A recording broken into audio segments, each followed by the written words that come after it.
my name is Modupe Daimola, and I am the temporary host of the Noisy Book Club podcast. Today, I have very special guests with me, Tezor Dedam and Mofiyinfoluwa. And we're discussing By Fate or Fatigue, which is a part of the amazing, the excellent, the beautiful Ponmo Is a bird that has no place in a cultured culinary sky. Period. Cock it. Anyways, for all our lovely listeners and viewers on YouTube, you have to like this show on YouTube and Spotify and co. So you have to follow this show. If you're not following, you are wrong. If you are listening and following without following, you're just thinking you are wrong. You have to subscribe on YouTube. And you cannot tell your friends you're wrong. Good. Thank you so much, Tezor. Please, a round of please. Can we clap for that guy over there? You have to tell your friends. You have to swear. You have to say, in fact, for my best in class people, for my high flyers, you now comment. You need comments. You need a word or two. You say a word. Oh my God, lovely, beautiful girls, beautiful boy. Those kind of things. I'm encouraging you guys to just, support our work at the Noisy Book Club podcast. So what are we doing here today, and what are we here for? Then I have to read out Tezor's bio for us. So as I read out, as I know that's his bio from. Please, can you just give me an outstanding clap? Tezor Dedam is a writer, 1. Journalist, 2. Communications researcher. Do it if it's easy, please. Do it if it's easy. 3. See, the guy said 3 things, and not 1 and 3. His work, both fiction and non-fiction, meaning is people that are just doing 1, people are not serious. You can do 2. But if you're not doing 2, you're not His serious. work. You can do 2. I'm gonna get to Tezor. His work, both fiction and non-fiction, focuses on the human experience through the lens of culture, social constructs, and emotion. Another 3. Please, can we give this guy a round of applause? 3 times.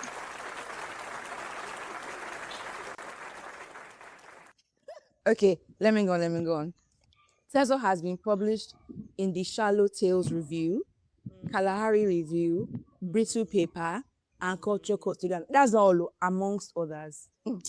Tezor. He said. I did hold. He said dot. Now, and his interests are always in flux, but at the time of writing, they include sensual music, eccentric furniture, and travel. I feel other people's bios, they were so long. I was like, damn, maybe I should have said a bit more.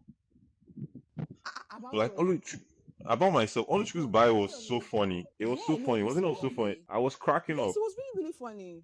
He was like... Said all his life, he felt like a spare part. He's from Abba. Yes. That was so funny. That was so Too funny. real. He was my roommate in school. Really? Yeah, he was, yeah.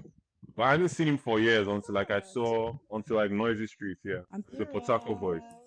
No wonder. You guys are quite quirky over there. They're very special. There's you. something there. There's something in that place. Yeah. Tezor, can you please give us a brief overview? Always, everyone, whilst we're here, you guys all need to swear an oath to not spoil the story. I swear to not reveal any spoilers.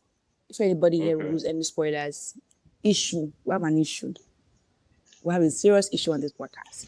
So for our dear listeners who haven't read the story, who haven't bought the book yet, even though they are wrong, let's not spoil the story for them. So let's make sure that we keep our names, any kind of direct, story, anything direct plot to a minimum. Yeah? Okay. So Tezor wrote the amazing, amazing story called By Fate or Fatigue. Please, can you give us a brief summary of what the story is about? Without spoiling. Yeah. Let me just say, it's a sad story. It's a sad story about 2 sad people that are trying to find closure. Yeah, it's a sad story. It's a sad story. What do you want me to say? It's a sad story. It's not a happy. It's a good sad story. It's not tragic, but it's not like you're going to do a lot of thinking when you finish. You just think, I'm like, wow, that was actually a sad story. So I feel like it's a sad story about 2 sad people who try to comfort themselves, and then it just becomes a lot more complex, maybe even sadder. Essentially, it's a story about navigating sadness. It's a story about navigating sadness. That's all. That's just how I want to Guys, put it. Like it's that's not what the story is about. This is a it's yes December it love is. story about two people who have Who are in rekindled. No, love. they don't rekindle. They met each other at a vulnerable time of their lives and had fun Sad. different about together, even though it was temporary. Oh, that sounds like a Tezo. bit of me. That sounds like a bit of me. Exactly. That's your lore, my girl. That's your lore. See, what are you doing here in December? What the hell?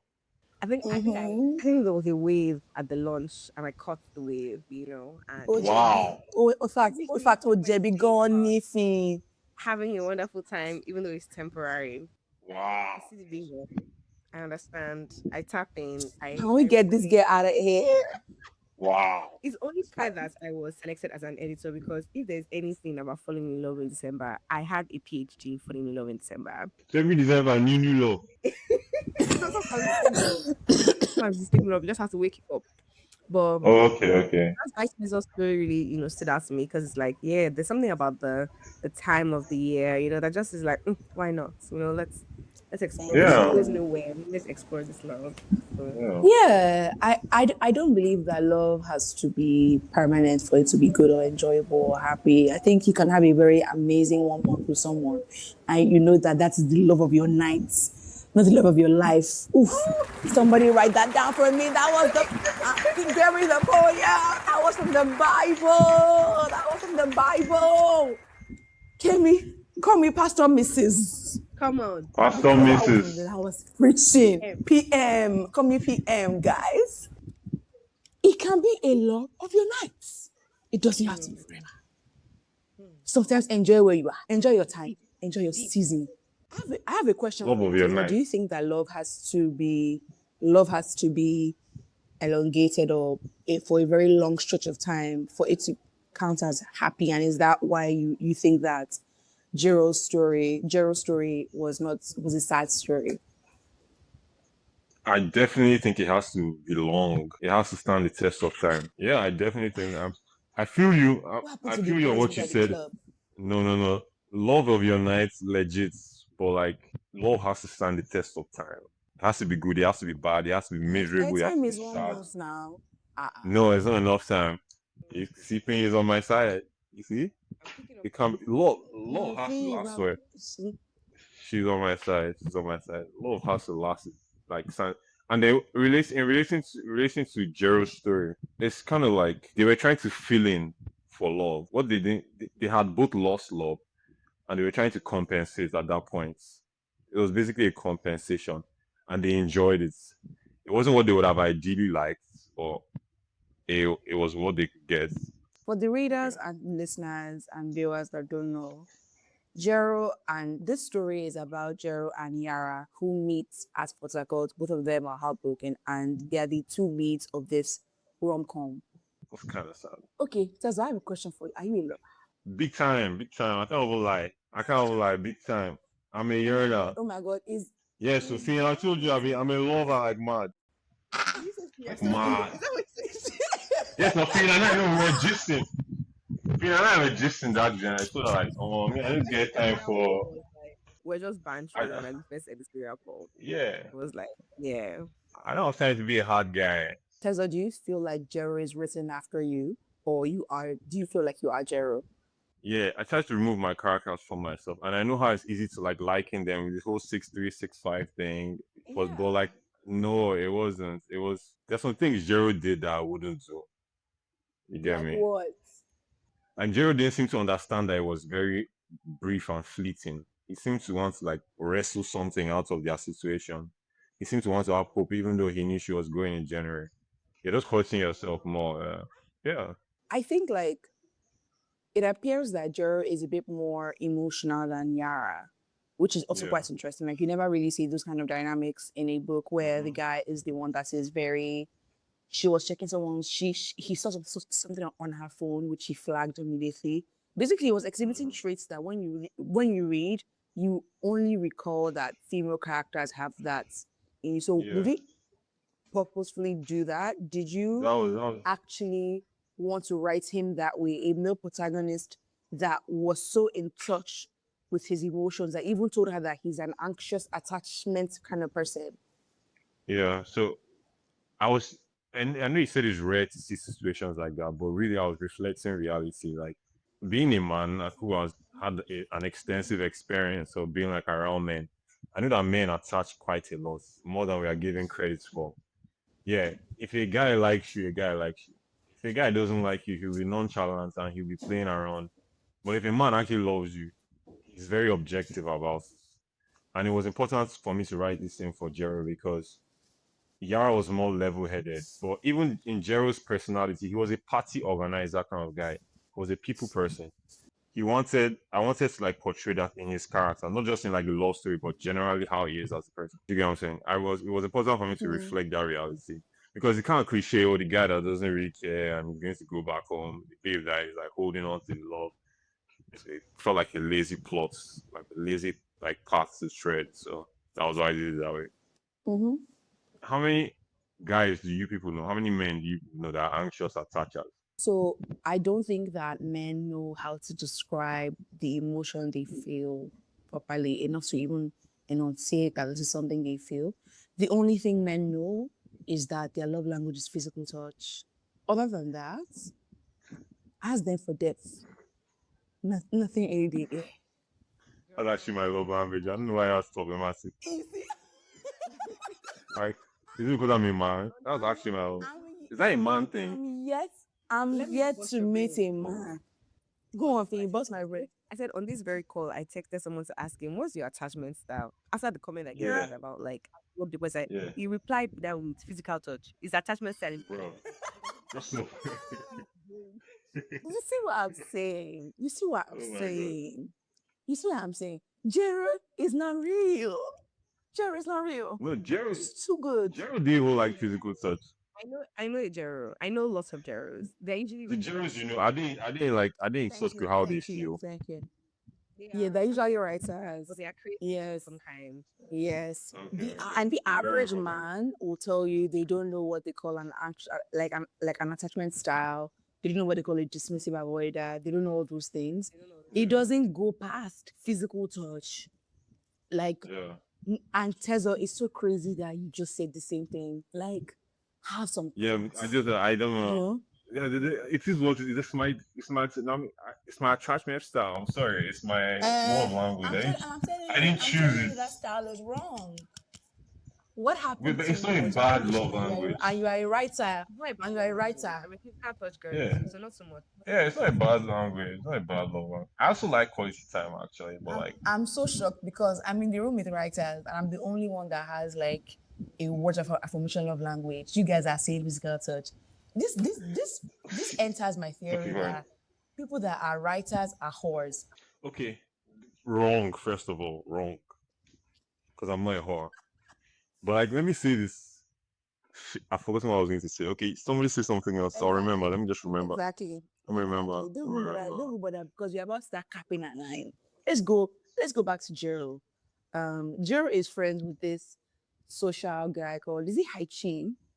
Hachi. Is his Yeah, name an Hachi? Aquarian name. Oh, No, Hachi. Hachi. It's like a yeah, River State. The River State name. So I think I definitely want to ask you, besides the fact that you live in Port Harcourt, Mhm. is that why you chose that as your setting for the story? Why did you choose to tell a love story in Port Harcourt? First, I kind of knew everybody else who use Lagos. I just had a feeling. I just knew, and I was already And like, you're ah, right. all this people are going.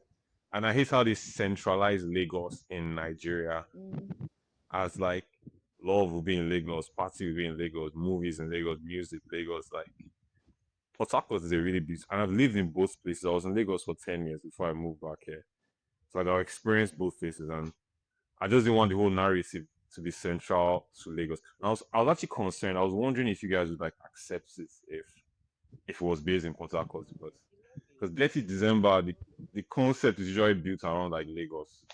But you But guys yeah, have less December in Port Harcourt now. you have in December. Nobody calls it Detty. It's like things happen in December and it's usually epic. But He said their own is not dirty. They don't know about yeah, her. They said December like things he happen. said he said we have December. And that's so. Yeah, like, You know what? I and it's respect pretty that. much the same things that happen, but like it's not dirty. It's like just light work. It's really light work because Baba, here's a okay, very what do you think? Okay, first of all, Tezor, what does dirty mean to you? So in this context, I think it means like a lot of events, lots of partying, a lot of late nights, a lot of vibes, gyration, things that basically only happen It's at not a the end of the year. gyration. Is that an old It's not a school word? Is that gyration. like an old school word? Are you Very. So are are you you in your 30? 40s? Are you No, no, 30 no, no. Very. I just turned 29 actually. No, no, no, no. I'm still I'm not yet 30 plus, but like later. Nobody still living uses it your anymore, dreams? but Gyration. I think I do hear that. yeah, I think I'm not yeah. close. I fear.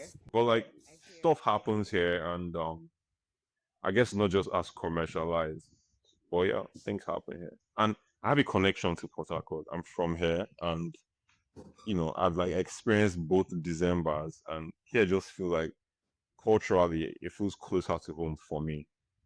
That's why, Yeah. yeah, Yeah, that's okay. why. And my last question for you before I hand over to your editor to ask her burning questions is, have you ever experienced heartbreak? And Yeah. how was writing heartbreak for you? Tell us the story Okay. and let us judge for you. It has happened only once, and it was quite recently too. It was Only August once last get. year. I am 20 at 29. Because Yeah, it it was was. different because it's one breaking hearts. They're not breaking Thank No, no, you. no. Thank you. I'm on physical That narrative, touch. everybody, Thank no, that you. narrative, Thank no, no, no, you. Thank no. you. Only one at 29. That's Only Questionable. once, yeah. So here's the thing: I've dated only twice, so it's not a large pool for heartbreak. How many people are you to date? Why is everybody always surprised? Like, how many times should I have dated? Like, I've dated only twice. Fee, please, this year alone, how many? Only you. La, la, no. Yeah. I don't have to ask boyfriends in my adult life. So I just like Baba, questions. nobody said You've had how boyfriend. many? Last year How alone, many? how many lads? How many? How many last That was year hilarious. alone? Fee, That was Fee, hilarious. Fee. That's the brag though. They said editorial, come for editorial. But all that's happened here are attacks. So Tell us, it was about you. Go on. You said two people alone. Yes. Yeah. So the first time ended amicably. It was a long conversation. We were friends for like 4 years prior. So if huh? I don't believe in amicable breakup. Fake, fake, fake, fake. I believe I in swear. I It don't even was. need. Okay. In the two of you now, have you guys' ex that you people amicably broke up not come back? yes. I don't understand. Wait, So you can you say answer. that again? No, can you ask the question So again? has the ex or you not come back in one way or in one way or the other? We still talk a lot. Issue near now. We still talk. I said I don't believe in amicable. I said it. Please, people that are Okay, hating this, I get that that add because it. Add that thing I just said.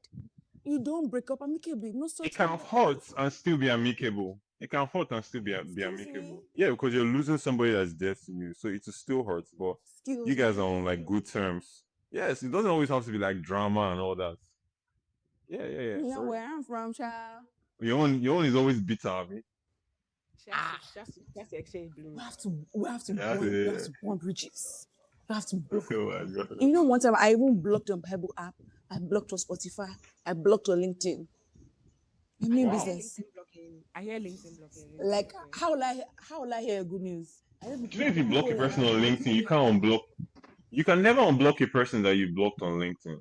No, you That's okay. can. You That's can. perfect. No, you can. I recently That's unblocked. good. No, I That recently means you unblocked unblocked somebody him. now. You unblocked No, him. no, not my ex. You unblocked him. No, I don't catch you. No, no, I don't catch you. no. It was my current boyfriend that I unblocked. He annoyed me, so I just blocked him on LinkedIn angrily. Actually, I have a Yeah. question for Tezor around breakups and masculinity. Like, do you find that how the average Nigerian man is so out of touch with these emotions, is like super rock hard, and just like their heart is always like a spoon.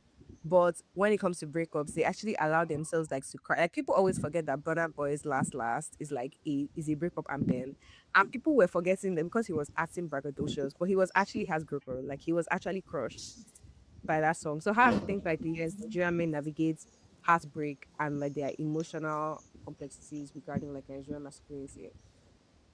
Okay, so first of all, I agree that we are not very in touch with like our emotions. Like we don't interrogate ourselves to like know how we are feeling or why we are feeling.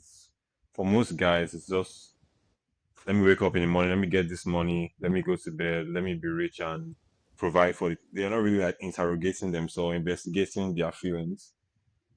So I think it spills over into breakups because you need to assess yourself, like where you went wrong, where she went wrong, and like how you can move on. But then that like plastic need to like just keep it pushing. Well, let me go and hang out with my guys. Let's go and get some drinks. Let me go and get more babes. It's just like it's so surface level. So I think that's where it factors in. Everything is surface level. But we definitely need to interrogate ourselves more. And one more thing, I feel like until you're in a relationship, like a real relationship with a babe you like, you will never really get to interrogate yourself. If it's situationship, well, I'll apologize later. But if it's like if it's a babe you really like, a woman that you see yourself with in the future, you will really, really, really start to see parts of yourself you didn't see. You see your insecurities, you see your flaws. You get what I'm saying? Relationships expose you, and not necessarily in a way you like. Sometimes you could just be vexed. Like, how am I feeling the way I'm feeling? You get what I'm saying? Okay, thank you. Can I just say that this is Open your because face, men just, don't have close friends. Like this is because yes, we men don't do. have very tight, close friends that actually love them the way female friends love like each other. You can experience all these things. Obviously, you experience them deeper with like someone that you share romantic things with. But I feel like with all my female friends, or most of the ones I'm really close to, these are things that are reviewed already. Yeah. Yeah. That we talk about. Okay. Easily, yes. Boys, We talk about it all the boys, time. all men talk about themselves is football. They Thank never want you. to And like money, go and like like, and women, and like, him ever. And he'll be talking to his friend about Manchester United match. But nigga, Thank you. your life is Thank about to be you. finished. You're Thank talking you. about Patrick. You're talking about penalty. When it's yeah, about how you're about to lose your whole life. Thank you. Like that openness, that vulnerability, I don't really see in men with their friends. So sometimes I wonder how are they navigating these emotions with hmm, without when they are guys, the only thing they do is banter and talk about ball, and then you say, guys, I'm sad. The next thing his guys are clowning him. They will not clown him, clown him, Yeah, clown him. They will not exactly. clown him. He will not laugh. He will not say, okay, I'm good. But you're actually so sad. yeah. I feel you. This is No so true. friendships fake. I'm learning a lot, man. So much wisdom here. Wow. Like you guys are schooling me. When you were writing the story, when you're writing by faith or fatigue, what reactions were you hoping to evoke from your readers? I really wanted them to feel sadness. I really wanted them to feel sad. Like I feel like Tezo. I'm serious. I'm serious. I feel like I know. Ideally, look, when I first heard about the opening, I just assumed it was a happy go kind of like story you would want. Love and Dirty December. Oh, we went out to Lekki phase one. We had fun. Oh, he's going back home to his wife. I didn't know. I really wanted to strike sadness, Going like back home to his really. wife. That's all. I was like, I just like the typical Dirty December story. Like somebody came from the UK and he met a babe in like Ikate and they eloped, and then he went back to January and he was married with a son. That's what that happens in Okay. Lagos. You guys need to keep up. Stuff is happening in Okay, Lagos. Yeah. okay, okay, okay. First of all, justice for Lekki phase one and Ikate. First of all, like justice for Ikate, man. Yeah, Justice I for used to stay in Ikate. Ikate, so I know stuff that happens there. Like, I know what happens there. That There's is a mess true. down there. But I okay, maybe I didn't want to strike sadness, but it was coming from a place of grief. Mind you, that story was like around the period, it's like August into like September, October, November. This is like that was the period that I had just like split up. That was the period I was recovering from my own heartbreak. I had just split up with my girlfriend at the time. So anything love for me at the time, I was only seeing it through a lens of sadness and grief. And it was a very big factor in the story as well. So that was why. So maybe I didn't want them to feel sad and cry or anything, but like I needed them to like be more sensitive to the grief of love. It's not just happy, happy, happy. Mm. I like that. The grief of love. I like that Yeah. so much. That's I'll let you have it. You can use it. the in a similar vein as how we wanted them to what we wanted to convey and from your own end as the writer, authors sometimes struggle with survey perspectives. Like for instance, men often write women very horribly. Right. It's like they always write women from like such an objectifying weird lens. But I think you were actually able to write Yara quite well. But Mm-hmm. every perspectives, what was a difficulty or a kind of ease or difficulty that you had with rendering Yara's character on the page? So like I don't know if I can ever shake away the male gaze entirely because this is something Finn and I spoke of. Like I've never been a woman and I can never really like I describe mean, like we know you may being a not be a woman on a woman. yeah, like it's like I can so I, I can describe a man to a considerable degree, but with women it's always like hard to navigate. And I feel like I was trying to be really careful. I feel it helped me a lot actually because there was some we went back and forth a few times. How I presented her feelings, and yeah, it was. Finn, kudos to you because without you, I probably wouldn't have done it right. But the first time you made me see some things, I was like, yeah, that makes sense. I should probably go back and like readjust that. So kudos to It's Finn. not even Yeah. Yeah. Is that why you answered that question? So I'll give you kudos. Is that why? actually, it's actually because you guys know that story about the man, right? And she breasted Bobili. You know how men Oh, okay, okay. then like Oh, okay. it's always some weird, Oh, okay. just terrible Okay, breastfeeding. So okay, empathy. but she breasted boobily. Bobby. She breasted that was It's a good line. It's a good line. Is it a good line? that that is a verbatim quote from a book, like by a man. Like I think Breasted booby is not that bad. it exists somewhere in the world. I And think that one thing I really liked about By Feet or Me, even from that editorial perspective, and it just like as the OG lover girl, was seeing like how all the things that the human heart will do to escape like pain. mm-hmm. And I particularly like Tezor's opening. The opening lines they're really strong. Tezor Yeah. or Dukwesi gets the hap, but read me like the first two lines. So Finn, how will you read along now? Don't worry, I can remember that How? story. It's burnt in my brain. Okay. Wow. Oh, Wow. God, Yeah. it's not only bonds. Like Okay. Can I Yes. start? that's Like, okay. I process heartbreak by running away from the grief until it creeps up on me on a sunny Saturday morning as I sit by the poolside, eating the last piece of bole. I feel the emptiness with nights at Bakis where I make sure to be loud, on top of already loud music, leaving not even the tiniest gap for the damning solitude of silence. I propose the idea of a new me, a healed me, by grasping onto life goes on, squeezing and squeezing and squeezing until it crumbles into the nothingness of a betrayed embrace. That's actually good. That's actually really good. It's That like I was was I read cooking. that opening. I was like, Yeah. oh, I was like, is he Like I reading was a book? cooking. I was cooking. Like the sadness was just like spilling out, guy. I was Yeah. cooking. And not even just Yeah. like sadness, that frenzied attempt to obscure yourself from yourself. Because Yeah. as somebody who Relatable. often uses love as a form of escapism, I really understood that really clearly. Like I was able Yeah. to really see that, and just like watching the relationship then evolve and seeing like that desperate attempt to use themselves in introverts to escape grief and that ultimately failing, and but even the failure never being so obvious, and it just human and for striving for love yeah. regardless. I think For me, really what I definitely like is something that you've said before, Faye, is that pain demands to be felt, right? And despite Gerald's attempts at evading this feeling of, pain, it came out one way or the other.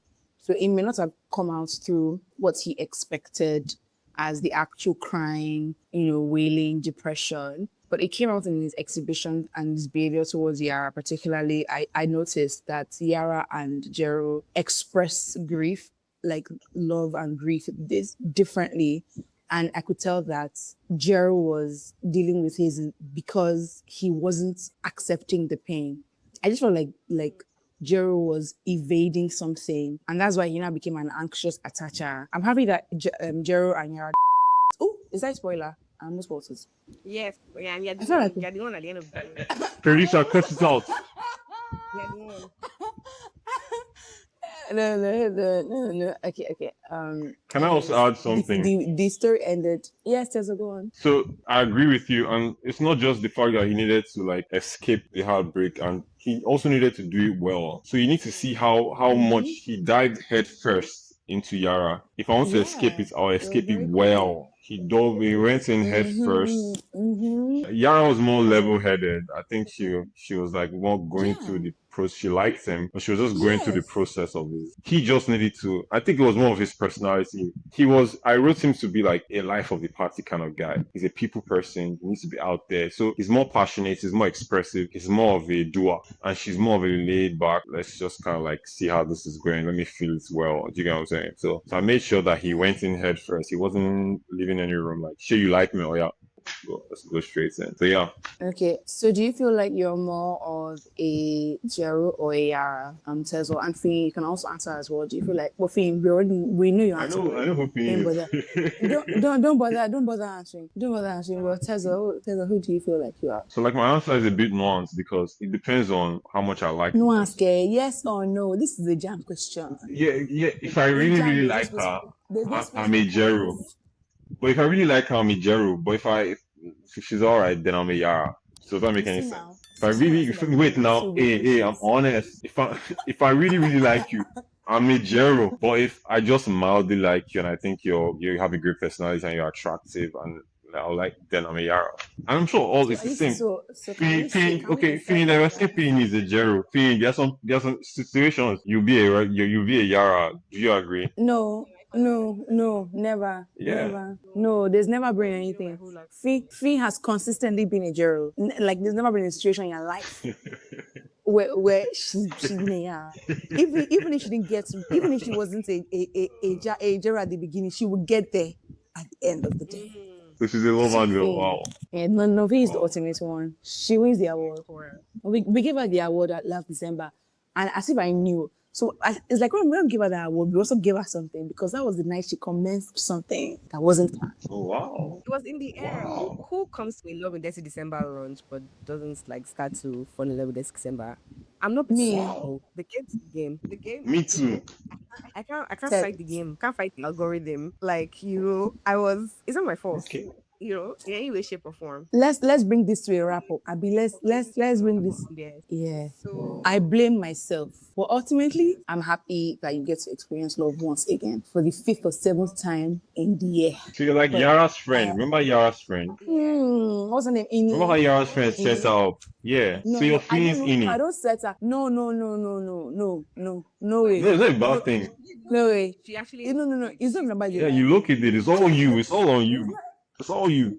Okay, I'm sorry for having a wrong person to launch your book. All right, I'm sorry for throwing a good party. I'm She not sorry invited me. for making. She not even said me. The thing is that she is a wild animal and she's to be jailed and caged. That is. jail me. I want to be. I'm going to be wanted. Really? Why did you pull that philosopher? What's his name? Two-Face Idibia, Isaac Berlin, Emmanuel Kant. That's his full name. He said who is actually guilty. That is like to call. Exactly. Exactly. What are your closing words? What do you want? Why should whoever sees podcast, whatever they are doing, go and pick up a copy of Ponmo Is first? Why should they run to the bookstore right now or run to our website to get this book?